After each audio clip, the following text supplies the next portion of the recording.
وحده لا شريك له وأشهد أن سيدنا محمدا عبده ورسوله لا نبي بعده اللهم صل وسلم على سيدنا محمد وعلى آله وصحبه أجمعين أما بعد.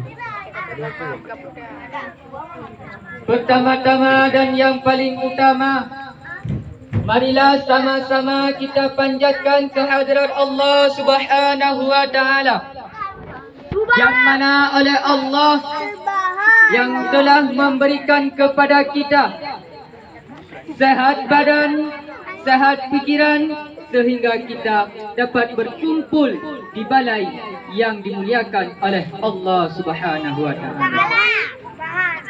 Dan Allah telah menciptakan 7 petala langit dan 7 petala bumi dengan isi keduanya. Sebagaimana Allah berfirman dalam Al-Quran, Allahul ladzi khalaqas samawati wal arda wa ma bainahuma. Salawat beserta salam mari sama-sama kita sanjung sajikan kepada keharibaan junjungan alam Nabi besar Muhammad sallallahu alaihi wasallam, yang mana oleh beliau yang telah membawa umatnya dari alam jahiliyah ke alam Islamiyah, dari alam kebodohan sampai alam yang penuh ilmu pengetahuan seperti yang kita rasakan pada saat ini.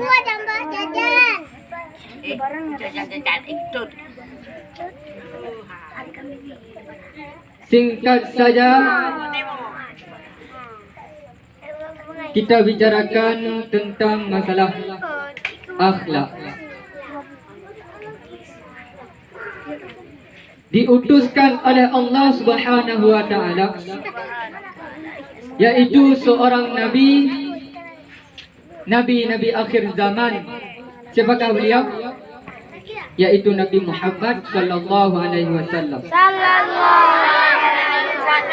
Allah mengutus beliau ke permukaan bumi ini untuk memperbaiki akhlak-akhlak manusia yang telah melengkeng ke kiri, yang telah berbuat sekejinya kepada perempuan dan kepada anak-anak yang lain. Ketika masa sebelum Nabi Muhammad dilahirkan, perempuan dan anak perempuan itu tiada derajat. Perempuan hanya derajat pada masa sebelum lahir Nabi Muhammad. Perempuan tiada derajat ketika Nabi Muhammad belum lahir ke dunia ini. Perempuan dibunuh secara hidup-hidup. Anak perempuan dikubur secara hidup-hidup. Begitulah derajat perempuan sebelum Nabi Muhammad lahir.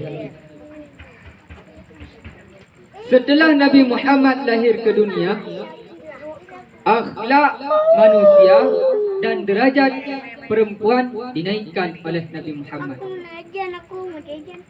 Setinggi manakah derajat perempuan dinaikkan oleh Nabi Muhammad? Derajat perempuan dinaikkan oleh Nabi Muhammad sederajat dengan laki-laki. Tetapi seorang perempuan tidak diizinkan untuk menjadi pemimpin. Adakah di dalam kartu keluarga pemimpin seorang perempuan? Ada? Tidak ada. Ketika kartu keluarga dibuat, itu terbuatnya ketika masih ada seorang ayah dan seorang ibu. Ada kartu keluarga dibuat langsung ada ibunya, langsung istrinya ada? Tidak ada. Tidak ada kartu keluarga yang langsung ada istrinya. Tidak ada. baru ada nama seorang isteri apabila suaminya telah tiada. Tidak ada yang menjadi imam yaitu seorang perempuan, tidak ada. Tapi sekarang perempuan sudah bisa naik kepada jabatan.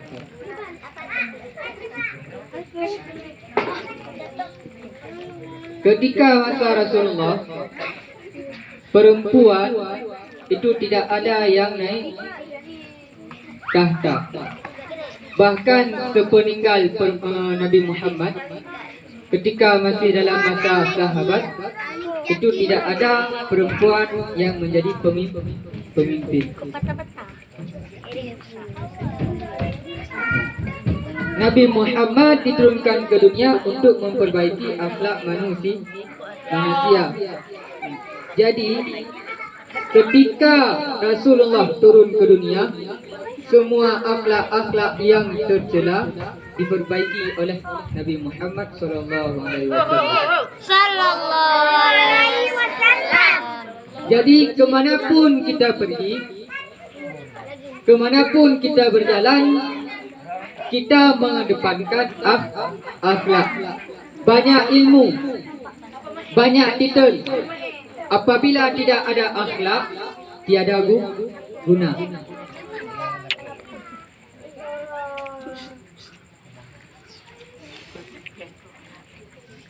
Tapi ilmu juga wajib dituntut. Seperti sabda Rasulullah, talabul ilma faridatun ala kulli muslimin wa muslimatin. Menuntut ilmu itu diwajibkan di atas laki-laki dan di atas perempuan. Pengertian daripada wajib gimana? Pengertian daripada wajib gimana? Apabila kita kerjakan mendapat pahala, dan apabila kita tinggalkan mendapat dosa. Ilmu apa yang diwajibkan untuk menuntut? Ilmu akhirat.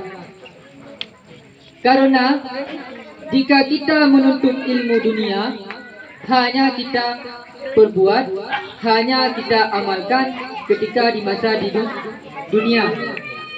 Bisa kita bawa ke akhirat? Tidak bisa. Ilmu dunia tidak bisa kita bawa ke akhirat. Sesudah sampai di akhirat, ada disuruh menghitung? Tidak ada. Di dalam kubur pun tidak disuruh menghitung.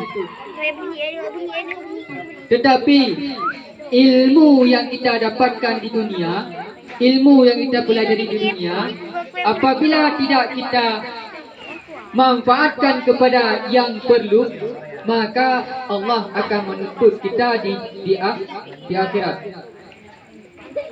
Seperti kita bisa membuat senjata. Kita buat senjata, kita perang orang-orang yang kafir. Kita perang orang yang Yahudi. Seperti saudara kita yang ada di Palestina. Mereka membutuhkan senjata untuk memerangi orang yang Yahudi. Disitulah pentingnya ilmu dunia. Tapi apabila kita bisa ilmu dunia, bisa kita buat senjata, tapi tidak kita gunakan kepada yang bermanfaat, maka Allah akan menuntut kita ketika kita sudah di akhirat. Allah akan menuntut. Kenapa? Karena ilmu tersebut tidak kita perbuat untuk yang dimanfaatkan. Nah, jadi akhlak kemanapun kita bawa, akhlak itu tidak nampak. Mengapa? Karena akhlak adalah sifat. Sifat hanya melekat pada diri kita. Apabila kita kedepankan akhlak, maka pancaran daripada akhlak akan keluar. Orang akan menyukai kita. Kenapa? Karena kita mempunyai budi pekerti yang baik. Apabila kita tidak mengedepankan akhlak, maka hanya satu orang, dua orang yang akan berteman dengan kita. Mengapa? Karena kita tidak mengedepankan akhlak. Bahkan ilmu pun tidak berguna apabila tidak ada akhlak. Nah, jadi kita dari rumah berniat pergi ngaji untuk belajar tentang dunia akhirat. Kita belajar tentang masalah akhlak. Apakah di rumah tidak diajari akhlak oleh orang tua? Ada. Di rumah juga ada diajari akhlak. Kemanapun kita pergi juga ada akhlak. Dari kita lahir, orang tua kita sudah memberikan kita ilmu. Ilmu apa yang diberikan oleh orang tua kita? Salawat. Orang tua kita memberikan ilmu terutama sekali kepada kita, yaitu salawat. Orang tua kita memperkenalkan kita dengan salawatnya Nabi, memperkenalkan kita dengan Nabi, supaya ketika kita besar kita banyak-banyak bersalawat. Kenapa? Karena di hari akhirat Allah, Nabi Muhammad akan memberikan syafaatnya kepada kita yang sering bersalawat kepada beliau.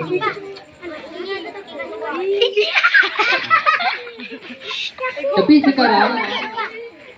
sekarang kebanyakan orang tua tidak memberikan lagi ilmu yang bermanfaat kepada anak-anaknya. Bahkan ketika bayi lahir, ketika anak-anak lahir, itu ketika diayunkan tidak lagi disalawatkan. Ya? Ketika anak-anak lahir tidak lagi disalawatkan. Inilah zaman akhir. Zaman akhir, anak-anak tidak disalawatkan lagi. Jadi gimana juga anak-anak yang lahir sekarang tidak lagi disalawatkan, tapi dihidupkan HP, dihidupkan musik. Apakah itu dangdut ataupun pop? Nah, sekarang tidak ada lagi yang salawat.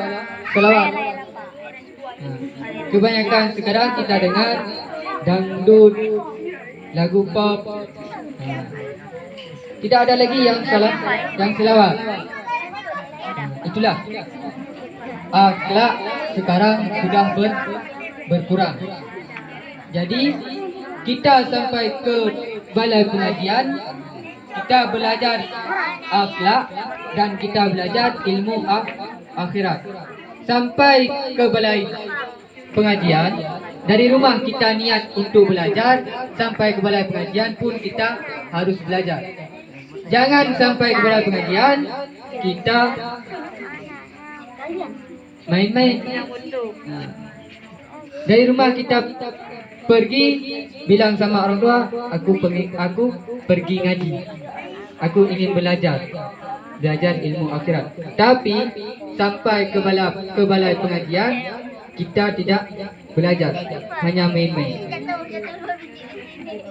Jadi niatkan yang di rumah, niatkan juga seperti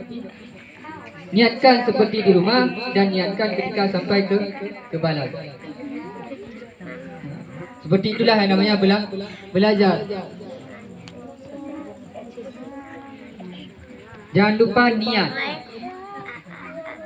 Seperti sabda Nabi, innamal a'malu binniyat. Segala sesuatu yang kita kerjakan diawali dengan niat. Kalau tidak ada niat, maka tidak sampai kita ke balai pengajian. Dah? Jadi hanya sekian yang dapat saya sampaikan. Sekarang dengarkan untuk yang kena acara Jumat depan.